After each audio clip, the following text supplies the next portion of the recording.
afternoon. Some partly cloudy skies right now in Fargo, and that sunshine has really helped our temperatures to warm up here today, and we're really seeing those numbers climb, and that will help to feed some and fuel some showers and thunder showers. Some of them could be strong to even severe as we head into the afternoon. Here's a look at our severe storm risk for today.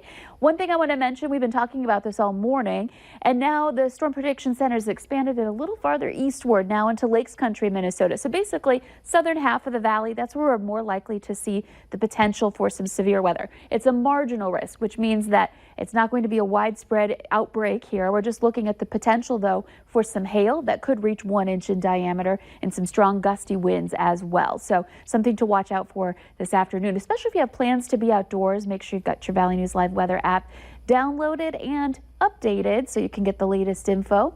And looking at our temperatures right now, we are well into the 70s for a good portion of the valley. We're at 76 degrees in Fargo. That is the warm spot.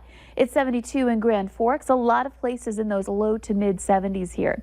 And the wind's picking up out of the south. We've got a gust to 29 in Fargo. Gradually we'll see it turn northerly as a cold front sweeps through, and that's what's driving a lot of this activity, that plus the heating that we're getting here today. So here's a look at the latest visible satellite and radar map. Most of us looking pretty quiet in the southern valley, except for our viewers down in the Wheaton area. You've been dealing with clouds and drizzle all day in that area. Up to the north, that's where we're seeing more cloud development, some thunderstorm development there too in some spots. And then over by Devil's Lake, you can see that line of showers trying to get going there. We're going to zoom in on one spot. This is in northeastern parts of Stutsman County, just to the west, or right over Wimbledon, it looks like now. We did see it flare up. We have one lightning bolt indicating it's still producing some lightning here, but it doesn't look as intense as it was when it first started to form.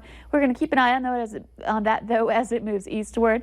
And then another little cell in Griggs County. These are generally moving to the east and could produce some small hail.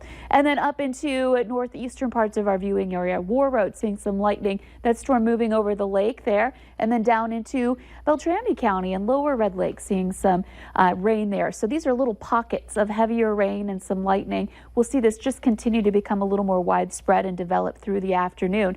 Got a couple of bands of rain, one moving through the Devil's Lake Basin, then another behind it around the Minot area that's also going to swing through with this cold front moving through today. So here's a look at our planner. Expect to see some scattered areas of rain and thunder, which means some of us are going to get hit and some of us are not. So you may see a thunderstorm pass overhead into the evening hours tonight. This is 5 o'clock, so that drive time, we're looking at that chance for some rain and thunderstorms. Heading into the evening hours, still kind of hanging around. And eventually, as we head into the late night hours, this starts to wind down for us.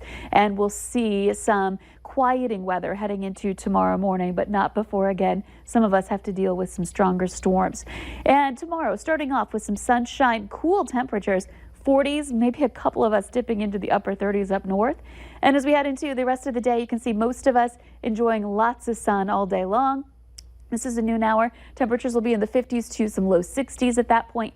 And then continuing into the afternoon, not a lot of warming. It's going to be a 60+ degree day, 60 to 70, and that's it. So a cooler day here for your day on Wednesday. And at least it'll be sunny and dry and quiet.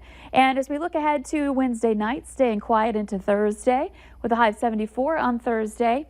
And Friday will be our next chance for some rain and thunderstorms again. Another Friday night event where we could see some stronger storms that we'll keep an eye out for.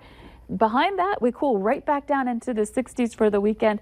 Father's Day looks nice and dry and sunny. It's just not going to be necessarily a day where you hit the lake, and to cool down, we'll be into the mid 60s for the day on Father's Day. So not the warmest weather in the world compared to what we've seen. No, right. Sounds good. Thank you, Lisa.